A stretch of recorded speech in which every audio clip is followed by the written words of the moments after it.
저희가 마가복음 말씀을 보고 있는데 오늘은 이제 예수님의 영적 리더 훈련입니다.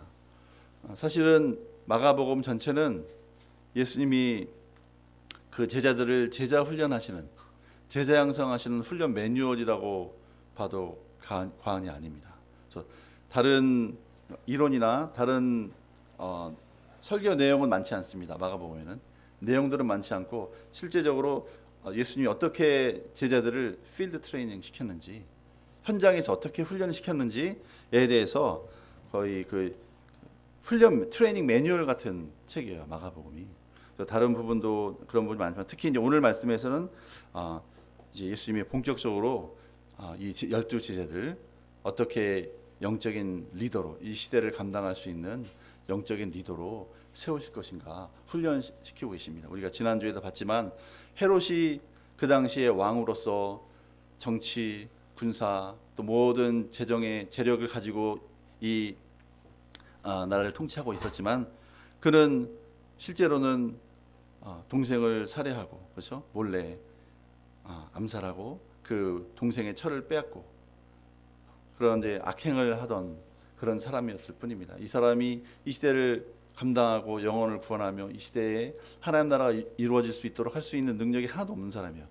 인간적인 눈으로 보면 왕이고 권세가 있어 보이지만 영적으로 보면 뭐 거의 이제 마귀의 자녀고 마귀에게 쓰임 받는 사람일 뿐이죠. 하나님은 이 예수님을 통해서 이제 이 시대를 감당할 사람들을 새롭게 이제 세우시는 겁니다.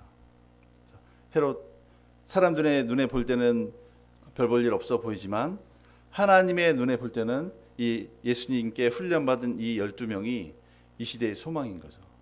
네, 아멘.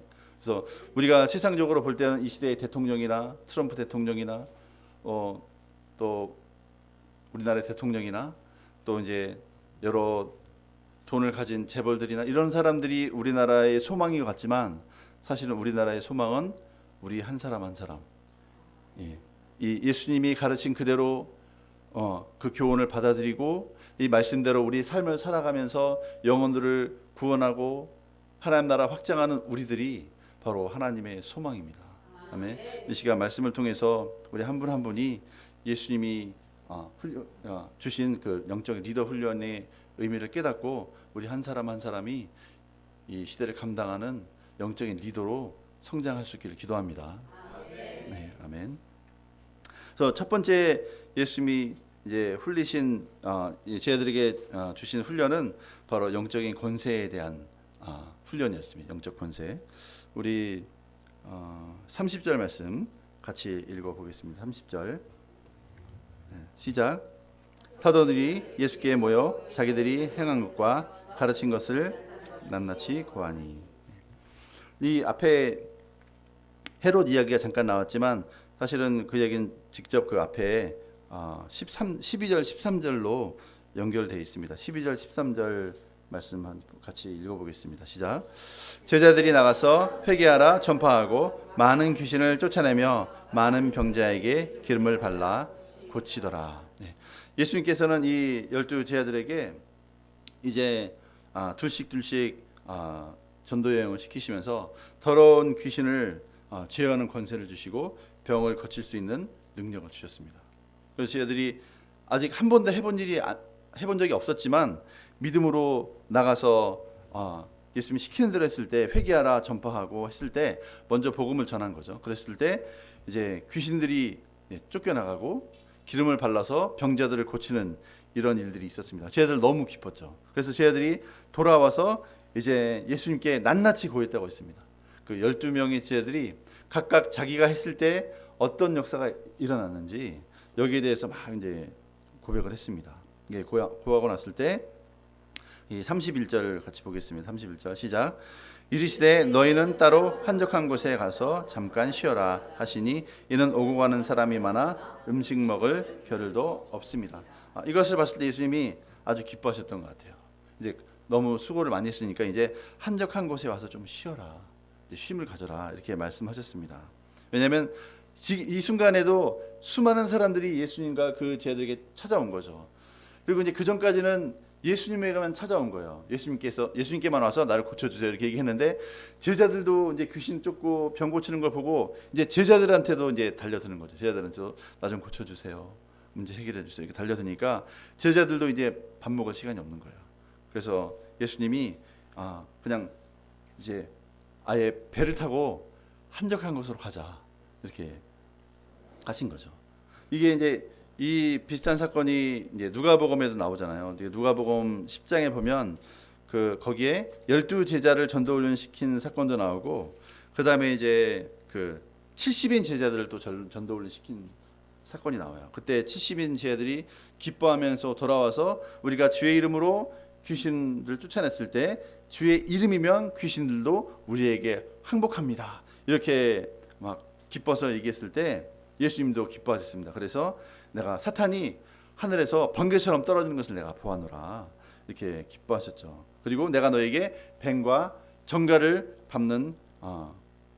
밟으며 원수의 모든 능력을 제어할 권능을 주었으니 너희를 해할 자가 결코 없으리라 이렇게 말씀하셨습니다. 그러나 이제 예수님 말씀하시길 그러나 귀신들이 너에게 항복하는 것으로 기뻐하지 말고 너희 이름이 하늘에 기록된 것으로 기뻐하라 이렇게 말씀했습니다. 그래서 일단은 이 영적인 권세 훈련을 통해서 예수님의 이름 권세 앞에서는 어떤 귀신들도 다 떠나고 또 뱀과 정갈을 밟으며 어떤 악한 영들도 이 제어할 권세가 있다는 사실을 제자들이 깨달은 거죠. 예수의 이름 앞에서는 어떤 악한 세력들도 굴복할 수밖에 없다 이 사실을 깨달은 겁니다. 그런데 이제 이게 잘못하면은 제자들이 이런 권세를 막 휘두르면서 남용하고 오용할 수가 있어요. 그죠? 이런 권세를 가지고 나를 위해서 내 이기적인 목적을 가지고 사용할 수가 있잖아요. 그래서 예수님은 이런 귀신이 나가는 것으로 인해서 기뻐하지 말고 너희 이름이 하늘에 기록된 것으로 기뻐해라. 그래서 이런 영적인 이런 현상들, 귀신이 쫓겨나가고 병이 고쳐지는 것으로 인해서만 기뻐하지 말고 진정으로 기뻐해야 될 일은 너희 이름이 하늘에 기록된 것이 진정으로 기뻐할 일이다. 그것이 가장 기뻐할 일이다. 이렇게 말씀하셨습니다. 그래서 이 사건을 통해서 예수님은 이 제자들에게 이 예수님의 제자는 또 영적인 리더는 세상에 어떤 영적인 권세를 능가할 수 있는 가장 큰 권세가 우리에게 주어져 있다 하는 사실을 예수님이 깨닫게 하신 거죠. 왜냐하면 세상에는 악한 영들이 많습니다. 그렇죠? 귀신에 시달리는 사람도 많고 병마에 시달리는 사람도 많고 이런 게 정말 사람들의 불행을 보면 질병 앞에서 또 이 악한 세력 앞에서 불행을 당하는 사람들을 볼 때 사람들은 어떻게 하나님이 살아계시면 어떻게 이런 일이 있을 수 있나 이렇게 우울하고 또 운명적인 생각을 많이 하는데 예수님의 제자는 그런 운명적인 생각 가운데 빠져 있지 말고 예수님의 이름의 권세를 가지고 그 모든 권세들을 제어하도록 방향을 주셨습니다. 이것이 예수님이 그 제자들에게 주신 첫 번째 영적인 훈련이었습니다. 그리고 이제 두 번째 훈련은 바로 뭐냐면 이제 믿음 훈련인데 너희가 먹을 것을 줘라. 바로 주인 의식을 갖도록 하시는 훈련이었죠. 한번 본문 말씀을 보겠습니다. 이제 32절부터 34절 같이 읽어보겠습니다. 시작. 이에 배를 타고 한적한 곳에 갈새 그들이 가는 것을 보고 많은 사람이 그들인 줄 안지라. 모든 거울로부터 도보로 그곳에 달려와 그들보다 먼저 갔더라. 예수께서 나오사 큰 무리를 보시고 그 목자 없는 양 같음을 인하여 불쌍히 여기사 이에 여러 가지로 가르치시더라. 배를 타고 쉬러 갔는데 그럼에도 불구하고 쉴 틈을 안 주는 거죠. 사람들이 그만큼 사람들의 문제는 절박한 거예요.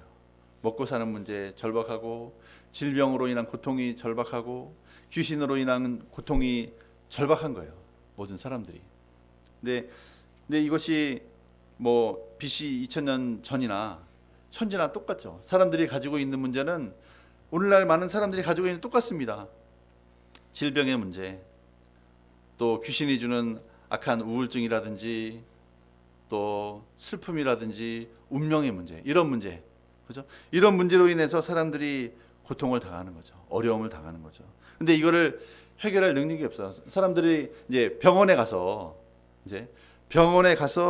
치료하려고 하지만 그것도 한계가 있고, 그리고 아무리 돈이 있다 하더라도 치료할 수 없는 질병도 많습니다. 이 문제들을 오늘날도 많은 사람들이 고통하고 있죠. 이런 문제 앞에서 이제 예수님은 그들을 불쌍히 여기셨습니다. 그래서 그들을 불쌍히 여기시고 그 목자 없는 양 같음을, 이 34절 말씀을 다시 한번 읽어보겠습니다. 34절 시작. 예수께서 나오사 큰 무리를 보시고 그 목자 없는 양 같음을 인하여 불쌍히 여기사 이에 여러 가지로 가르치시더라. 예수님이 이 무리들을 가르치시고 병을 고치시는 동기가 나오죠. 예수님이 왜 병자들의 병을 고치시고 말씀을 가르치셨습니까? 오늘 보면 그 목자 없는 양 같음을 인하여 불쌍히 여기사 했습니다. 그래서 그 불쌍히 여기는 마음 때문에 이렇게 말씀을 가르치시고 또 병을, 이 다른 이제 성경에 보면은 누가복음을 보면 여기서 가르치시고 또 병을 고칠 자는 고치셨다 이렇게 말씀하셨습니다. 예수님의 모든 이런 사역의 동기는 사랑이었어요. 불쌍히 여기는 마음, 목자 없는 양 같은. 그래서 우리가 마치 부모 없는 고아 같은 이런 모습이었던 거죠. 이 우리들의 모습이. 그러니까 우리가 부모 없이 고아로 자라는 사람들이 얼마나 서글프고 또 얼마나 힘들게 인생을 살아갑니까? 제가 얼마 전에 그 고아로 살다가 이제 정말 믿음으로 커서 이제 하나님 만나고 그 사업을 하시는 분을 봤어요. 그래서 그 회사 이름도 브라더스 키퍼라는 회사를 세웠더라고요. 그분은 브라더스 키퍼. 그러니까 브라더스 키퍼가 이제 동생을 지키는 자 이런 뜻이잖아요. 왜 이런 이름을 가지게 됐냐면 이분이 고아로 자랐어요. 그래서 거기 고아원에서는 고등학교 때까지만 지켜주고 고등학교 되면 바로 다음 날 떠나댄대요. 그래서 대부분의 고아들이 고아원에서 자라다 고등학교 딱 졸업하고 나면 자립을 해야 되는데 떠나는데 고아니까 이 뭐 300만 원인가 얼마 준대요. 얼마 되지도 않아요. 근데 그거 가지고 어디 나가서 전세도 못 구하죠. 그러니까 대부분의 아이들이 이제 일수를 쓰는 거예요. 나가자마자 얼마 뭐 살아봤습니까? 어떻게 돈 버는지도 모르고. 그러니까 가자마자 쉽게 할 수 있는 게 일수. 그래서 일수에 매여 가지고 그때부터 막 이제 빚독 쪽에 시달리면서 그렇게 힘들게 살아가는 그렇게 삶을 산다고 하더라고요. 근데 이분은 이제 믿음으로 이렇게 사업을 해가지고 어떤 사업을 하냐면 조경 사업을 하는 거예요. 그래서 그 건물 벽에 이렇게 큰 나무, 그 담쟁이 덩굴 같은 이렇게 그 나무들을 키워서 그 조경을 하는 그런 사업을 하는데 이게 사업이 잘 되는 거예요. 그러면서 이게 사회적 기업으로 만들면서 이 고아들을 집 없는 고아원에 가서 고아들을 고등학교 졸업하고 나온 애들을 거기서 이제 자기 직원으로 채용해가지고 이제 하는데, 근데 이제 놀랍게도 이게 나무를 키우면 이게 애들이 힐링이 된대요. 자연치유. 그리고 이제 힐링되는 비결이 사랑을 못 받았잖아요. 그래서 사랑을 못 받은 애들은 사랑을 많이 줘야 이게 회복이 되는데 더 빠르게 회복되는 방법이 있대요. 뭐냐면 내가 사랑을 못 받은 사람은 사랑을 받을 때 힐링이 되는데 그보다 더 빠르게 치유되는 방법이 내가 남에게 사랑을 줄 때 오히려 더 빨리 회복이 된대요.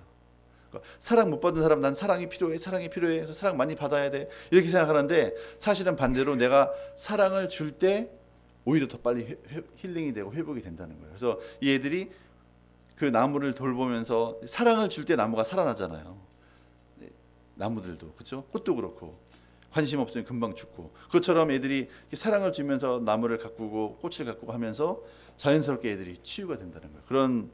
근데 이제 한때는 너무 힘들었던 거예요. 이 사람이 너무 힘들어서 나 더 이상 이 고아들 안 만날래. 너무 힘들어. 그래서 안 만나는데 어느 날 예배를 드리는데 가인과 아벨 말씀을 하시더래요.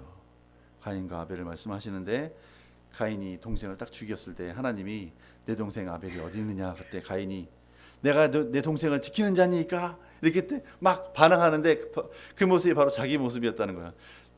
Am I brother's keeper? 이렇게 하나님께 막 반항하는데 딱 그 말씀이 내가 동생을 돌보는 사람을 삶을 살아야 되는데 내가 하나님의 뜻에 거역했구나. 그래서 동생을 돌보는 사람, 브라더스 키퍼라는 사업을 해가지고 이렇게 키웠다고 하더라고요. 그러면서 그 고아들을 돌보는데 그 자신의 고백을 얘기하는데 이분이 그러니까 아버지 얘기만 하면 막 주눅 들고, 그죠? 가족 얘기만 하면 주눅 들고, 그죠? 괜히 화내고 막 그런 거를 얘기하더라고요. 그래서 고아들의 삶, 아무도 나를 책임져 주지 않는 고아들의 삶, 정말 처절하고 비참한 삶입니다. 그런데 우리가 영적으로 보면 사실은 예수님 없는 삶, 하나님이 나의 아버지가 아닌 모든 사람들은 사실은 고아죠. 다 고아입니다. 나를 진정으로 육신의 아버지가 비록 계신다 할지라도 내 영의 아버지가 없는 사람들은 다 고아입니다. 그래서 요한복음 10장에 나오는 것처럼 그 부모가 없는 아이들은 사기꾼이 와도 막아줄 사람이 없어요. 그렇죠? 근데 이제 영적으로도 마찬가지예요. 영적인 내 부모가 없는 사람들은 영적인 도적이 와서 내 영혼을 훔쳐가고 내 영혼을 피폐하게 하고 이단으로 끌고 가고 또 정말 나를 비참하게 끌고 가도 나를 지켜줄 아무도 없습니다. 그렇죠? 그러니까 고아와 같은 비참한 삶을 사는 거죠. 내가 육신의 부모이지만, 저도 육신의 부모이지만 제가 제 자녀들을 지켜줄 방법이 없어요. 지금은 내가. 그러니까 뭐 돈은 조금 줄 수 있어요. 줄 수는 있지만 실제로 매일매일 따라다니면서 붙어다니면서 위험으로부터 지켜줄 수 없잖아요. 이제 막 차도 이제 운전도 배워가지고 두 아이들이 차를 막 몰고 다니는데 제가 자동차 사고에서 제가 지켜줄 수 있습니까? 저 지켜줄 수 없어요. 그들의 목자가 되시고 보호자가 되시는 하나님이 지켜주셔야 되는 거지. 제가 더 이상 할 수 있는 방법이 없어요. 그러니까 이제 예수님이 봤을 때 이 수많은 사람들, 이 무리가 이제 뒤에 나오지만 남자만 5천 명이었어요. 다 하면 거의 뭐 10,000명이 넘어가는 거예요. 이런 수많은 사람들이 예수님 하나만 바라보고 이게 달려오는 거예요. 그렇죠? 그걸 봤을 때 너무 예수님이 그 목자 없는 양 같음을 인하여 불쌍히 여기셔서 이제 여러 가지로 가르치시고 고치셨다고 했습니다. 이걸 이제 제자들이 본 거죠. 그때 이제 해가 저물었습니다. 35절 이제 36절 말씀 보겠습니다. 시작. 때가 저물어 가매 제자들이 예수께 나와 여짜오되 이곳은 빈들이요 날도록 저물어 가니 무리를 보내어 두루 촌과 마을로 가서 무엇을 사 먹게 하옵소서. 그러니까 제자들은 이제 이 5,000명, 10,000명이나 되는 이런 사람들을 이제 저녁 식사 시간이 돼서 어떻게 하냐. 그러니까 제자들이 예수님이 이제 이들을 빈들이기 때문에 날도 저물어 가니까 이제 그만 보내시죠. 그래야 밥도 먹을 거 아니에요. 그래서 다 보내서 그냥 알아서 사 먹게 하시죠. 이렇게 예수님께 제안을 했습니다. 그때 예수님이 말씀하셨어요. 37절 말씀 같이 보겠습니다. 시작. 대답하되 이르시되 너희가 먹을 것을 주라 하시니 여짜오되 우리가 가서 200데나리온의 떡을 사다 먹이리까.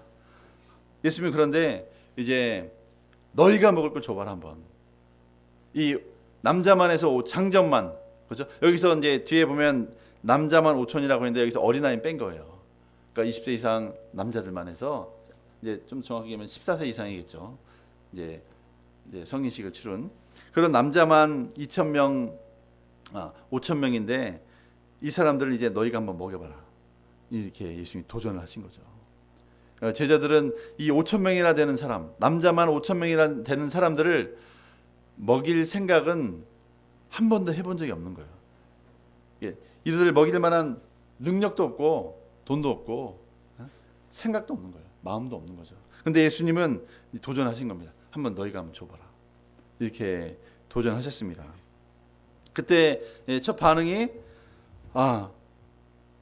우리가 가서 200데나리온의 떡을 사다 먹이리까? 여기서 잘 알듯이 한 데나리온은 노동자 하루의 품삯이었습니다. 그렇죠? 예를 들어서 뭐 하루 품삯이 10만 원이다 그러면 200데나리온은 이제 1,000만 원인 거죠. 그렇죠?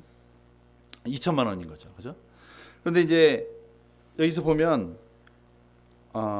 남자만 5천 명이었고 여기서 보면 다 배불리 먹었다 그랬어요. 그죠? 그러니까 예를 들어서 싼 김밥 있잖아요. 김밥 제일 싼 김밥 단무지만 들어간 김밥만 해도 2,000원이잖아요. 이거를 남자만 5천 명이 먹으면 얼마입니까? 1,000만 원이죠. 1,000만 원. 근데 이게 여자도 있고 애들도 있어요. 근데 여자들이 덜 먹나요? 덜 먹죠. 남자보다 더 먹는 여자분들도 많습니다. 그죠? 그래서 10,000명이 먹으면 그죠?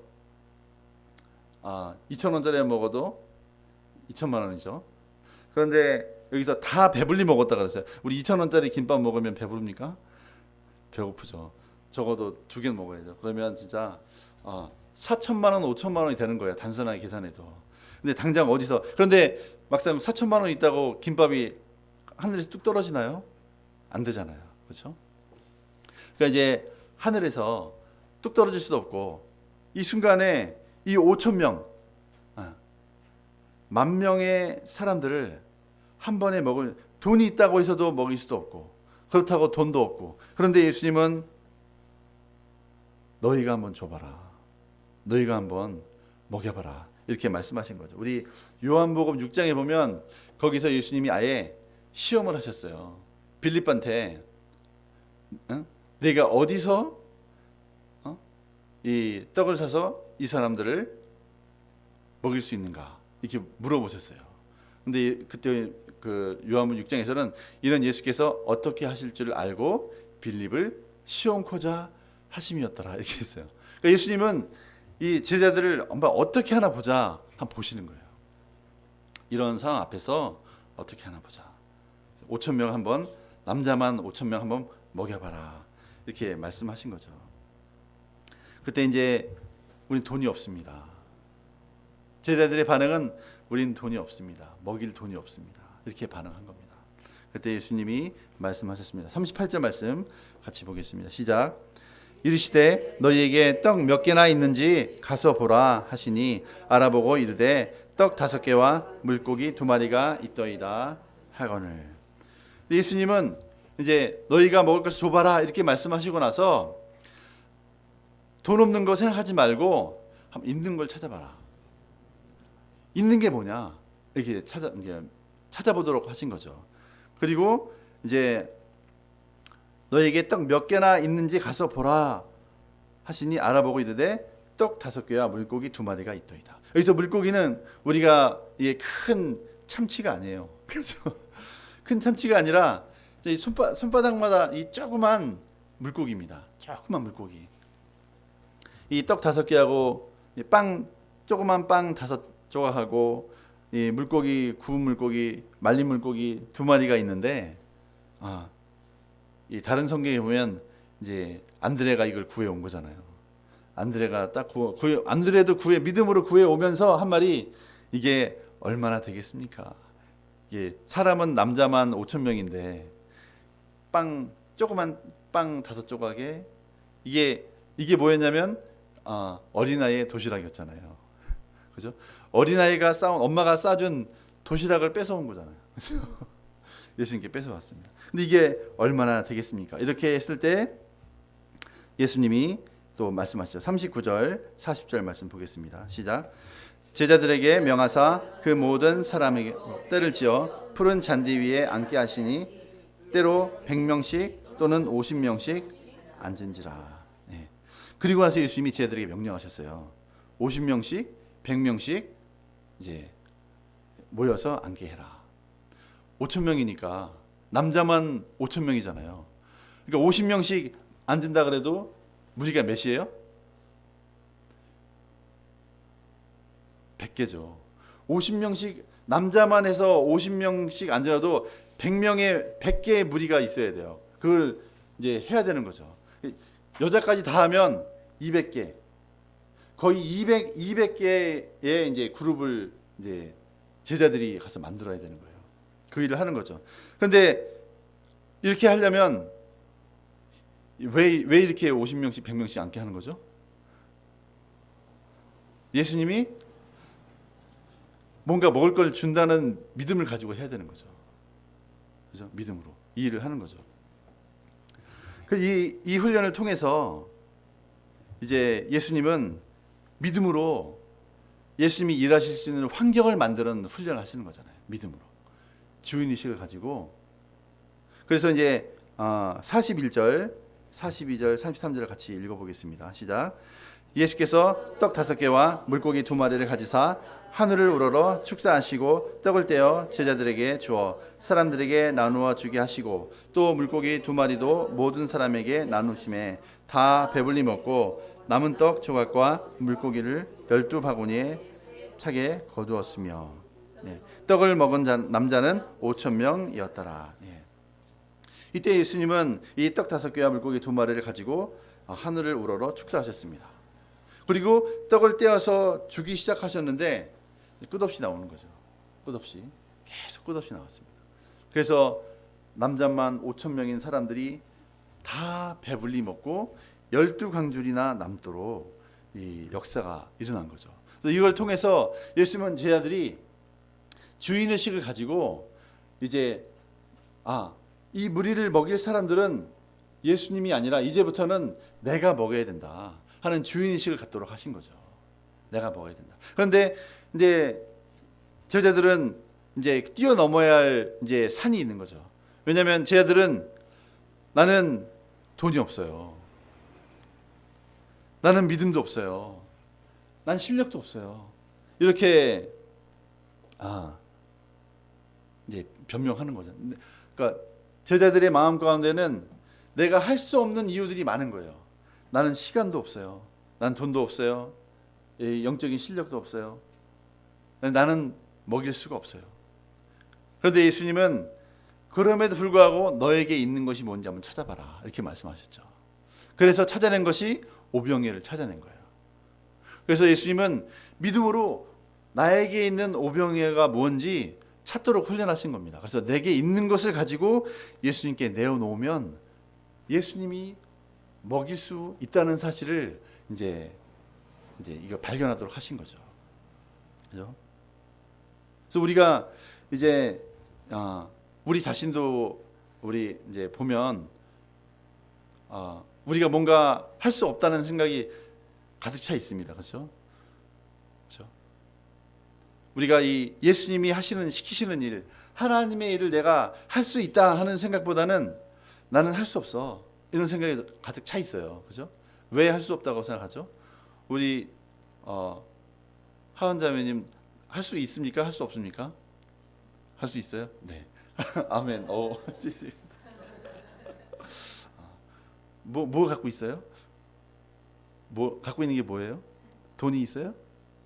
네. 아직 돈이 없죠. 근데 어떻게 할 수 있어요? 네. 그러니까 내게 갖고 있는 작은 것. 그죠? 오병이어 가지고 5,000명 하고는 택도 없는 거잖아요.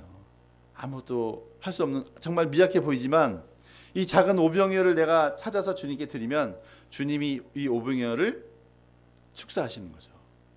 축복하시는 거예요. 그러면 내가 가진 오병이어도 예수님이 축복하시면 그것으로 남자만 5,000명을 배불리 먹일 수가 있는 거죠. 아멘. 그러니까 우리가 해야 될 믿음의 훈련은 바로 뭐냐면 내가 가지고 있는 주님께 드릴 오병이어가 무엇인가 믿음으로 찾는 거죠. 찾아서 드리는 겁니다. 그렇죠? 그럴 때 주님은 이것을 가지고 역사하십니다. 우리가 결국에는 뭐냐면 우리가 지난주, 지지난주 예수님이 일하시는 조건, 예수님이 일하실 수 없는 조건 이런 일이 나오잖아요. 그러니까 예수님이 일하실 수 있는 환경을 만드는 게 우리가 해야 될 일이에요. 그래서 이 제자들이 50명씩 100명씩 앉게 했잖아요. 이 일을 하면서 믿음이 생기는 거죠. 처음에 50명을 이리 오세요. 자, 50명 이리 오세요. 이렇게 묶을 때 그때는 긴가민가 하는 거죠. 떡 5개, 빵 5조각 가지고 이게 뭐 하는 거야 이게. 이게 나중에 이게 정말 수치를 당할 수도 있을 텐데. 그러면서 긴가민가 하면서 하는데 또 다른 50명 또 모으고 또 100명 모으고 이렇게 하다 보니까 아까 얘기했잖아요. 한 200그룹을 만들어야 돼요. 이렇게 만들면서 믿음이 생기는 거죠. 일하면서 예수님 한번 쳐다보고 그죠? 또 하면서 예수님 한번 쳐다보고 이게 무슨 일이 일어나잖아. 그렇게 하면서 믿음이 커가는 겁니다. 그래서 예수님이 일할 수 있는 환경을 만드는 거예요. 나중에는 사람들이 물어보는 거죠. 뭐 하는 거예요? 왜 이렇게 모여야 되는 거죠? 예수님이 일하실 겁니다. 예수님이 먹이실 겁니다. 이렇게 말하면서 믿음으로 사람들을 예수님이 일하실 환경을 만들어 가는 거죠. 우리 잘 알다시피 구약 시대에도 이런 사건이 있었잖아요. 그죠? 엘리야도 했었고 엘리사도 했습니다. 그렇죠? 엘리야 때는 열왕기상 17장에서 사르밧 과부에게 가서 그죠? 그 가뭄 때에 가루통 기름병이 끊이지 않게 나오도록 했습니다. 그리고 엘리사도 열왕기하 4장에서 이제 그 엘리사의 그 제자가 죽었을 때 그 과부 그리고 두 아들이 이제 종으로 팔려가는 그런 사건에서 이 과부가 엘리사에게 찾아와서 내 아들들이 당신의 제자가 죽었습니다. 그런데 내 아들이 그 빚 때문에 그 아버지가 일을 안 하고 엘리사 제자로 가가지고 선지학교에서 배우기만 하니까 할 수 없이 빚내서 사는 거죠. 그래서 이제 그 남편이 죽으니까 빚으로 이제 두 아들이 종으로 팔려갈 상황인 거예요. 그때 이 엘리사가 와서 너에게 무엇이 있느냐? 기름 한 병밖에 없습니다. 그릇에 기름밖에 안 남았어요. 그때 있는 그릇을 있는 대로 다 빌려와라 그랬죠. 그래서 그 과부와 두 아들이 막 동네에 가가지고 있는 대로 그릇을 다 빌려왔어요. 그죠? 다 빌려와서 그 기름이 들어있는 그릇으로 이제 부었을 때 그 빈 그릇에 기름이 다 찼잖아요. 그죠? 그리고 그릇이 다 떨어졌을 때 이제 기름이 더 이상 나오지 않게 됐습니다. 그러니까 믿음으로 내가 그릇을 빌린 만큼 기름이 찬 거예요. 그죠? 그런 믿음의 환경으로 그리고 그 기름을 부을 때 어떻게 했냐면 문을 닫고 그 과부와 두 아들만 일하게 했어요. 그죠? 믿음의 환경을 만들게 한 거죠. 그래서 그 일을 하게 됐습니다. 그것처럼 이제 예수님이 그 오늘 말씀에서 제 아들을 훈련시킬 때 바로 그 믿음에 훈련시킨 거예요. 내게 있는 작은 것, 이 엘리사 때도 그 여인이 내게 있는 작은 것, 기름 먹다가 거의 떨어져가는 기름 한 그릇밖에 없는데 그거 가지고 이제 순종했을 때 기름이 넘치게 부어진 것처럼 이제 이 예수님의 제자들도 내가 돈도 없고 시간도 없고 능력도 없습니다. 내게 없는 것만 생각하고 내가 할 수 없는 것만 주장하는 것이 아니라 이제 내게 있는 것이 무엇인지 찾아서 그것을 믿음으로 주님께 드릴 때 주님은 그것으로 5,000명을 먹이셨습니다. 아멘. 우리도 내가 할 수 없는 것만 나는 건강하지도 않아요. 나는 또 나이가 들었어요. 또 나는 돈도 없어요. 나는 시간도 없어요. 나는 능력도 없어요. 이렇게 없는 것만 가지고 그래서 나는 못해요 하는 것이 아니라 내게 있는 작은 것을 가지고 주님께 드릴 때 주님은 반드시 그것을 축사하실 줄 믿습니다. 아멘. 도대체 몇 배를 축복하신 건가요? 곱하기 몇인가요? 수천, 수백, 수만으로 축복하신 거예요. 우리 인생을. 예수님은 반드시 우리 인생을 이렇게 믿음으로 우리 작은 것을 믿음으로 내어놓을 때 예수님은 반드시 이렇게 축복하실 줄 믿습니다. 아멘. 예, 그리고 이제 예수님은 또 이제 믿음 훈련을 또 시켰습니다. 45절, 46절 보겠습니다. 시작. 예수께서 즉시 제자들을 재촉하사 자기가 무리를 보내는 동안에 배 타고 앞서 건너편 벳세다로 가게 하시고 무리를 작별하신 후에 기도하러 산으로 가시니라. 예. 예수님이 또 제자들을 즉시로 재촉했다 그랬어요. 막 급하게 제자들을 이 벳세다로 보내셨어요. 건너편으로 막 보내시고 예수님이 또 무리를 직접 다 보내신 거예요. 작별하셨어요. 다 보내시고 또 예수님 혼자 기도하러 산에 가셨습니다. 그리고 이제 예수님은 밤새도록 기도하신 거예요. 산에서 혼자 기도하셨죠. 그리고 이제 47절, 48절 보겠습니다. 시작. 저물매 배는 바다 가운데 있고 예수께서는 홀로 무태에 계시다가 바람이 거스름으로 제자들이 힘겹게 노젓는 것을 보시고 밤 4경쯤에 바다 위로 걸어서 그들에게 오사 지나가려고 하시매. 배는 혼자 이제 바다 가운데 노를 저으며 지나가고 있었고 예수님 혼자 산에서 기도하시다가 이제 내려오신 거예요. 무태에 계셨어요. 그런데 그때 갑자기 또 바람이 막 심하게 불어서 이 쟤들이 노를 아무리 저어도 배가 나가지 않는 거예요. 근데 그때가 언제냐 밤 사경이었다고 했습니다. 이제 그 당시에 시간 개념이 이제 헬라, 로마나 그리스에서는 시간을 밤을 4등분했어요. 1경, 2경, 3경, 4경. 그래서 오후 6시부터 다음날 새벽 6시까지 나누는 거예요. 그래서 오후 6시부터 밤 9시까지 1경. 그 다음에 밤 9시부터 밤 12시까지가 2경. 밤 12시부터 3시까지가 3경.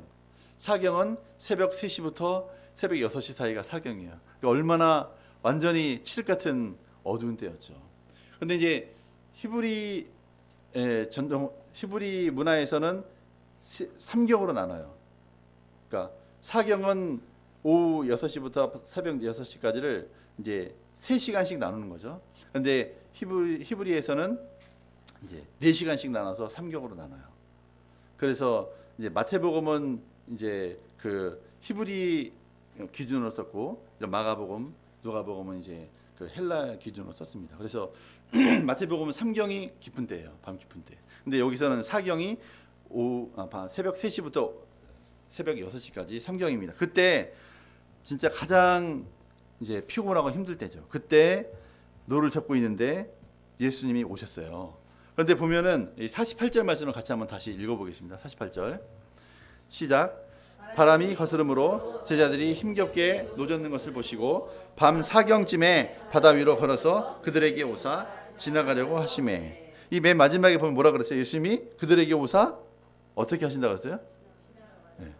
예수님 참 재미있으시죠? 예수님이 바다 위를 또 걸어오신 거예요. 바다 위를 걸어오시는데 예수님 그 제자들이 그냥 바람 불고 제일 고생할 때 진짜 피곤하고 새벽 3시 얼마나 힘들어요. 근데 아무리 노는 저도 나가진 않고 이 문 좀 열어줄래? 더운데. 이 나가려고 하는데 바람 불어서 배는 나가지도 않고 힘든 그때 예수님이 오시는데 오셔서 그들에게 사실 예수님이 그들에게 오신 거잖아요. 이 예수님을 만나러 오셨는데 어떻게 하신다 그랬어요? 지나가려고 하시매. 예수님이 그 힘들게 노젓고 있는 제자들 옆을 이렇게 보면서 이렇게 지나가시는 그렇게 하신 거예요. 이 성경에 나타난 유머입니다. 유머. 근데 이런 부분이 많아요. 예수님이 오셔서 그냥 이렇게 아까도 이제 그 오병이어 사건 앞에서 요한복음 6장에 보면 빌립을 보시면서 빌립을 시험하려고 네가 한번 먹여볼래? 이렇게 하시는 사건이라든지 그리고 이제 누가복음 24장에 보면 엠마오로 가는 두 제자들, 그렇죠? 엠마오로 가는 두 제자들 만나서 그 모세와 선지자의 글을 통해서 예수님께서 십자가에 죽으시고 다시 부활하실 것에 대해서 가르치시고 나서 엠마오로 들어가려고 할 때 제자들이 이제 우리 가서 유숙하러 갑시다 들어갈 때 예수님은 또 그냥 더 가려고 하시매, 더 가려고 하는 것 같이 하시매 이렇게 했어요. 그 순간에도 예수님은 그 부활하신 예수님이 그 제자들과 같이 가지 않아 원래 같이 가기 원하시면서도 같이 안 가는 척하고 더 가려고 하신 그때 제자들이 아유 같이 가시죠 왜 그러세요? 그래서 예수님 끌어서 가셨어요. 그리고 가서 같이 식사할 때 이분이 부활하신 예수님인 것을 알아보고 그때 예수님이 사라지셨어요. 여기서도 마찬가지예요. 예수님이 밤 사경에 제자들이 막 고생하고 노젓고 있을 때 옆으로 딱 무리를 딱 걸어오시면서 얘들아 뭐하니? 이렇게 지나가시고 지나가는 것처럼 하셨어요. 근데 이것은 예수님은 그들을 훈련하시는 거예요. 그때 49절 제자들 반응을 보겠습니다. 49절 50절 시작. 제자들이 그가 바다 위로 걸어오심을 보고 유령인가 하여 소리 지르니 그들이 다 예수를 보고 놀람이라. 이에 예수께서 곧 그들에게 말씀하여 이르시되 안심하라 내니 두려워하지 말라 하시고. 이때 또 제자들이 예수님을 보고 뭐라고 생각했다고요? 유령 귀신인 것처럼 놀란 거죠. 그때 예수님이 그들에게 말씀하시고 배에 타셨어요. 내니 두려워 말라. 안심하라 이렇게 말씀하셨죠. 그리고 51절 보겠습니다. 51절 같이 읽겠습니다. 시작. 배에 올라 그들에게 가시니 바람이 그치는지라 제자들이 마음에 심히 놀라니. 네. 그래서 예수님이 배에 딱 올라타시니까 바람이 그쳤어요. 이걸 통해서 보면 예수님이 항상 우리 주변에 있다는 걸 알 수 있어요. 네. 근데 예수님은 우리 주변에 계시는데 우리가 몰라봐요. 그리고 여기서 보면 정말 이렇게 심한 바람이 불잖아요. 그렇죠? 정말 고난 가운데 있어요.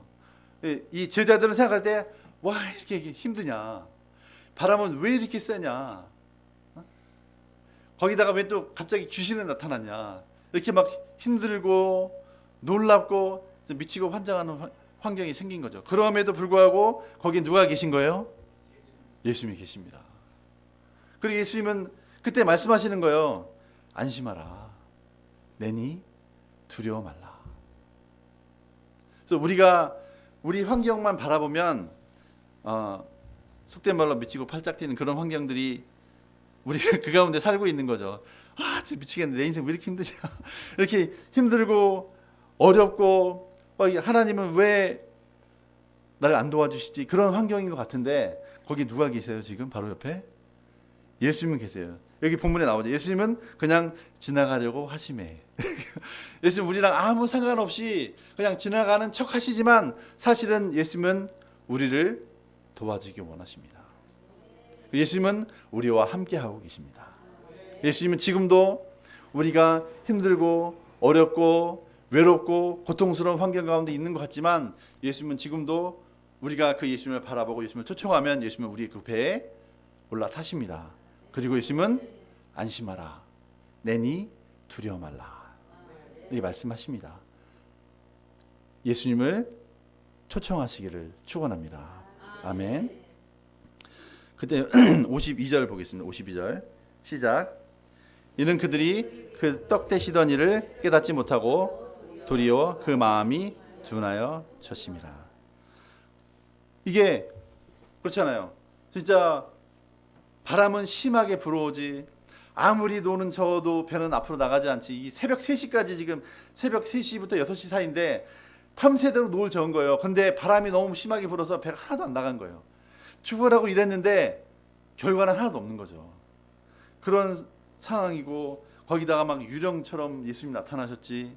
막 힘든 그런 상황에 예수님이 딱 올라타시니까 바람은 일순간에 딱 잠잠해지고, 다른 성경에 보면 예수님이 배에 타시니까 배가 곧 그들이 가려고 하는 곳에 도달했다고 했습니다. 그죠? 근데 제자들이 마음이 심히 놀랐다고 했어요. 풍랑이 그치고, 그렇죠?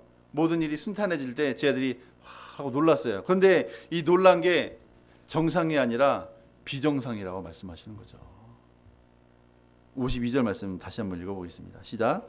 이는 그들이 그 떡 떼시던 일을 깨닫지 못하고 도리어 그 마음이 둔하여졌습니다. 왜 그들이 놀랐냐? 마음이 둔해졌기 때문이다. 이게 그 킹제임스 버전에는 slumbering spirit이라고 그랬어요. 그 영이 졸고 있다, 이런 표현이에요. 원어 표현에는 영적으로 그들이 아직 잠들어 있고 영적으로 졸기 때문에, 아직 영적인 지각이 없기 때문에 놀랐다, 이렇게 말씀하고 있습니다. 그래서 아까 이제 그 오병이어 사건을 통해서 예수님이 원하셨던 것은 예수님이 바로 하나님이시고 메시아시고, 그렇죠? 하나님의 아들이신라는 사건을 전지전능한 분이라는 사실을 깨닫게 하기 원하셨는데, 이들이 그것을, 그 떡 떼시던 일, 오병이어 사건을 통해서도 예수님이 누군지 깨닫지 못했다는 거예요. 깨닫는 마음이 없었다는 거죠. 우리 아까도 잠깐 얘기했지만 나는 돈이 없어서 5,000명을 못 먹어요. 난 못해요. 이렇게 얘기하지만 사실 하나님의 일을 돈으로 하나요? 아니죠. 하나님의 일을 돈으로 하는 게 아니잖아요. 우리 이스라엘 백성들은 사실은 이 오병이어 사건보다 더 놀라운 사건을 이미 경험한 사람들입니다. 그렇죠? 유대인들은 우리 잘 알다시피 광야 40년 생활을 했잖아요. 광야 40년을 살면서 이들은 알바도 안 했어요. 직장 생활도 안 했습니다. 그런데 매일마다 만나가 떨어졌잖아요. 그렇죠?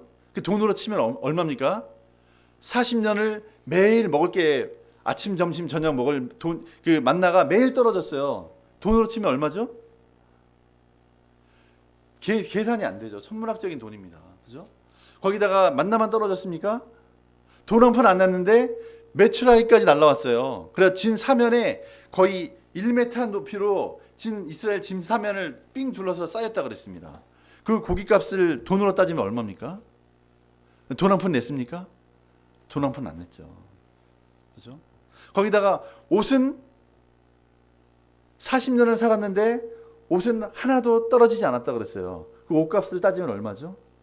신발도 하나도 헤어지지 않았다 그랬어요. 신발값을 따지면 얼마입니까? 40년을 1년에 한 켤레만 사도 싸구려 5만 원짜리 1년에 한 켤레만 사도 40년에는 얼마예요? 하나님의 일은 돈으로 하는 게 아닙니다. 거기다가 불기둥, 구름기둥으로 함께 하셨죠. 그죠? 이 난방비 매일 밤 난방비를 따지면 얼마입니까? 불기둥, 구름기둥, 에어컨값, 그죠? 그 전력값 그것만 따져도 얼마입니까? 하나님이 하시는 일을 돈으로 따지면 셀 수가 없어요. 카운트가 안 됩니다. 오직 하나님의 은혜로 우리가 믿음으로 하는 거죠. 그죠? 근데 이 오병이어 사건을 보고도 그러니까 이스라엘 백성들은 40년을 광야 생활을 하고도 하나님이 어떤 분인지 못 깨달았어요. 그죠? 이 예수님을 본 유대인이 예수님이 5천 명을 오병이어로 먹인 사건을 보고도 똑같이 못 깨닫는 거예요. 왜? 마음이 둔해져서 slumbering spirit, 영이 잠들고 있기 때문에. 우리 신명기 8장 말씀 한번 보겠습니다. 신명기 8장.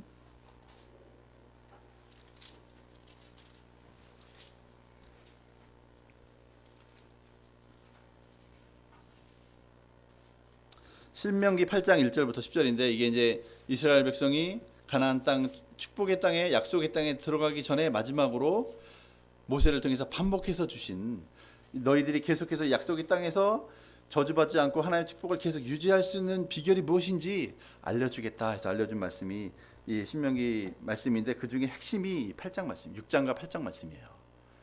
6장. 물론 이제 6장도 중요한데 오늘은 이제 8장 말씀을 1절부터 10절까지를 한번 교독해 보겠습니다.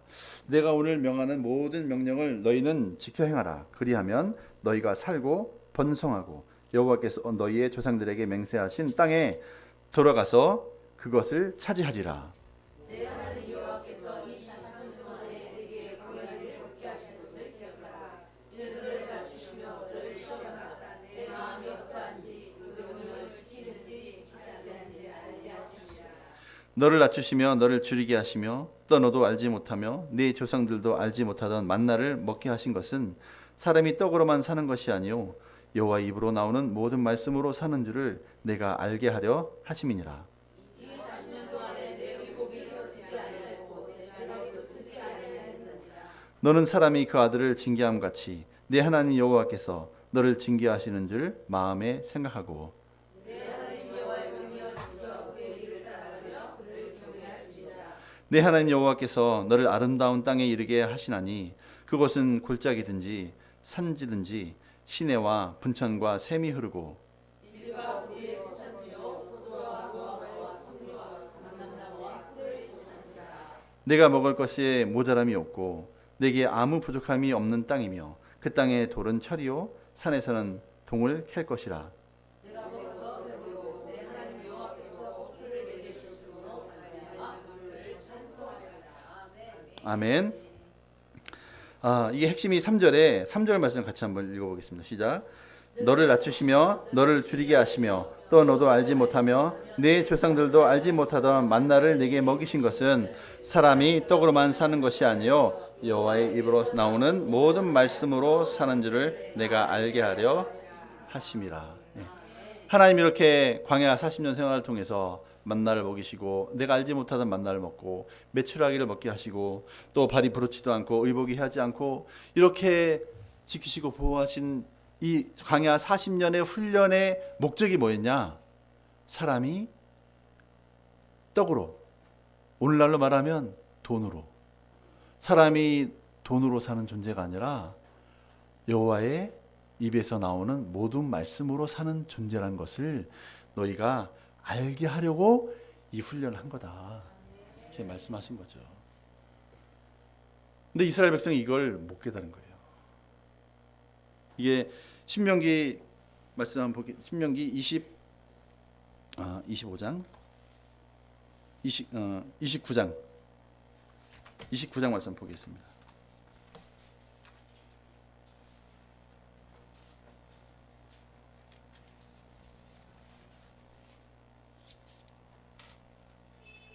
이 29장 4절 말씀.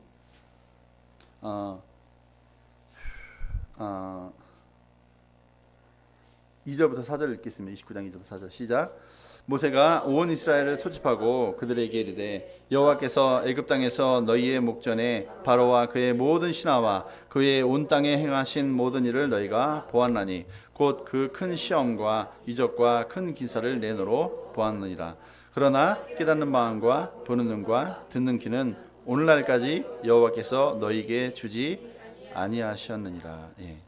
그리고 5절도 같은 내용입니다. 아까 읽었던 신명기 8장과 똑같은 말씀을 또 하고 있는 거예요. 왜 못 깨닫냐면 깨닫는 마음과 보는 눈과 듣는 귀가 아직 열리지 않았기 때문에 그래요. 이게 뭐냐? 그들의 모든 생각이 육신의 감각에 의해서 결정됐기 때문에 그래요. 그리고 오직 눈으로 보고 만져지고 내가 경험한 것만 가지고 살았기 때문에 그렇습니다. 하나님은 그런데 우리 눈으로 보는 것, 귀로 듣는 것, 우리 오감에 의해서 사는 존재가 아니라 하나님의 말씀으로 사는 존재라는 것을 결국에는 사람이 영적인 존재라는 것을 깨닫게 하신다는 거예요. 사람이 영과 혼과 몸이 있고 이 영이 참 나라는 거죠. 그래서 우리 육체는 집입니다. 우리 영이 살고 있는 집일 뿐이에요. 그런데 우리는 이 눈에 보이는 우리 육체가 나라고 생각하는 거죠. 이렇게 생긴 나, 겉으로 거울에 보이는 나가 나라고 생각합니다. 다른 사람을 볼 때도 겉모습을 보고 그 사람을 판별하죠. 아, 저런 헤어스타일, 저런 걸음걸이, 저런 옷을 입는 스타일, 그 사람을 이제 이해하는 거죠. 그런데 하나님은 우리를 보실 때 껍데기를 보시나요? 중심을 보시나요? 네, 중심을 보십니다. 그 중심이 바로 뭡니까? 영입니다. 우리가 영적인 존재고 그 영의 참 양식은 바로 하나님의 말씀이라는 사실을 깨달아야 되는데 이스라엘 백성이 못 깨달은 거야, 이거를. 그리고 오늘 본문 말씀에서 이 예수님의 오병이어 사건을 경험한 이 백성, 이 사람들도 아, 우리가 영적인 존재구나. 예수님이 바로 하나님의 아들이 그걸 깨달아야 되는데 그걸 못 깨달은 거예요. 그래서 동일하게 이제 실수를 하고 있는 거죠. 마음이 둔해지고. 우리 요한복음 6장 한번 보겠습니다. 요한복음 6장.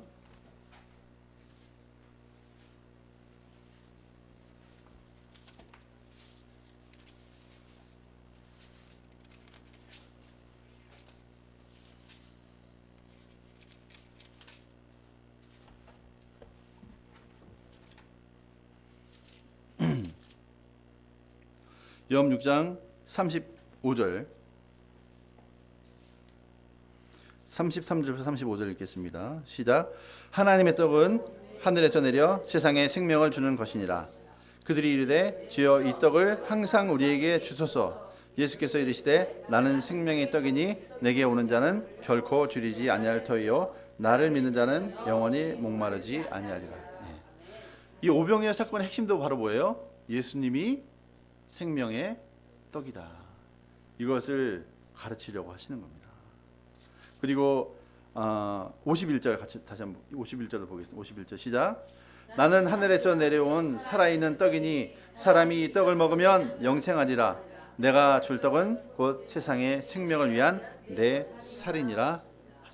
예수님이 십자가에 죽으시고 피 흘리시고 살을 찢기시면서 그 예수님의 죽으심이 바로 우리에게 참 생명을 준다.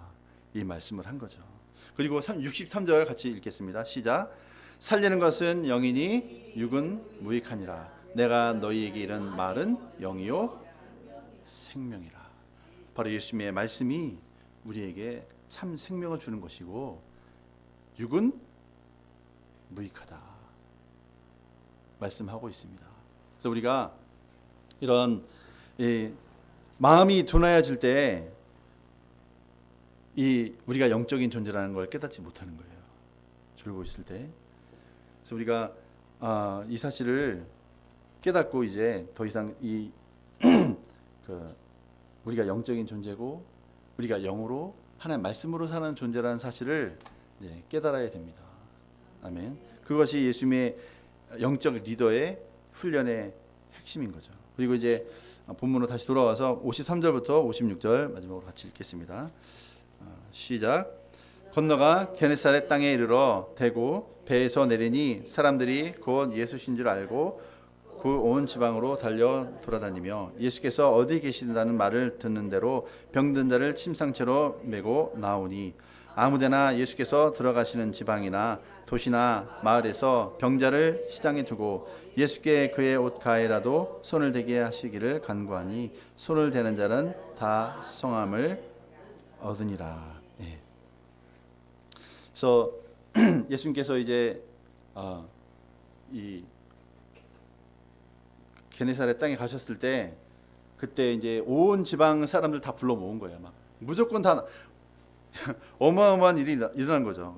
여기 56절에 보면 그 온 지방으로 달려 돌아다니며 예수께서 어디 계시다는 말을 듣는 대로 병든 자를 침상채로 메고 나오니 그냥 뭐 문제 있는 사람 모든 사람을 다 끌고 이제 예수님께 온 거죠. 근데 예수님의 그 옷가에라도 손을 대면 다 나음 받는 거예요. 한 명도 예외 없이 손을 대는 자는 다 성함을 받으니라.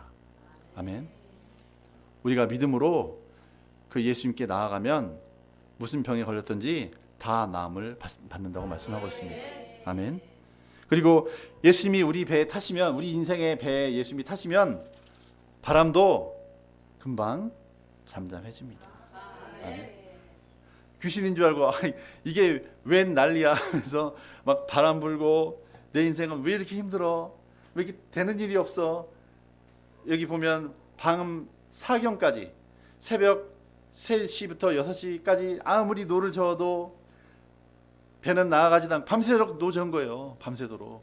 근데 밤새도록 노를 저어도 하나도 진전은 없고 피곤하고 지치고 거기다가 귀신까지 나타나고 그죠?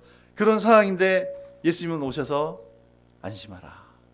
내니 두려워 말라. 배에 딱 타시니까 모든 문제가 해결됩니다. 아멘. 우리 인생의 배에 예수님을 초청할 수 있기를 기도합니다. 아멘. 어떤 질병에 걸렸든지 어떤 곤란한 일이 있든지 예수님 우리 인생의 배에 타시면 그 문제는 즉시 해결될 줄 믿습니다. 그리고 우리의 겉으로 나타나는 모든 현상은 사실은 껍데기일 뿐이에요. 죽을 것 같은 바람이 있었지만 아무것도 아닌 거예요. 예수님이 타시니까 언제 있었냐는 듯이 바람은 사라지는 겁니다. 그렇죠? 우리 겉으로 나타나는 현상이 아무리 질병이 죽을 것 같고 아무리 물질적으로 완전히 파산이 나는 것 같고 힘든 일이 있을지라도 예수님이 우리 배에 타시면 그 모든 문제는 순식간에 해결이 되는 겁니다. 아멘. 그래서 우리가 예수님의 제자로서 이렇게 믿음을 들고 나아갈 때 우리 자신의 문제도 해결될 뿐만 아니라 영혼들을 도울 수가 있습니다. 돈 한 푼 없어도 그렇죠? 아무것도 없는 것처럼 보여도 하나님이 나와 함께 하시고 예수의 이름을 가지고 있으면 귀신을 쫓아내고 병자를 고치고 이런 폭풍도 잠잠케 하면서 하나님의 맡기신 영혼들을 구원하고 먹일 수가 있습니다. 아멘. 우리가 이제 먹을 것을 줄 때가 됐습니다. 아멘. 이제 얻어먹을 때가 지나갔어요. 지나간 때가 족하죠. 더 이상은 이게 얻어먹은 존재가 아니라 이제는 먹을 것을 주는 존재가 됐습니다. 아멘. 장성하면 이제 나눠주는 거예요. 그렇죠?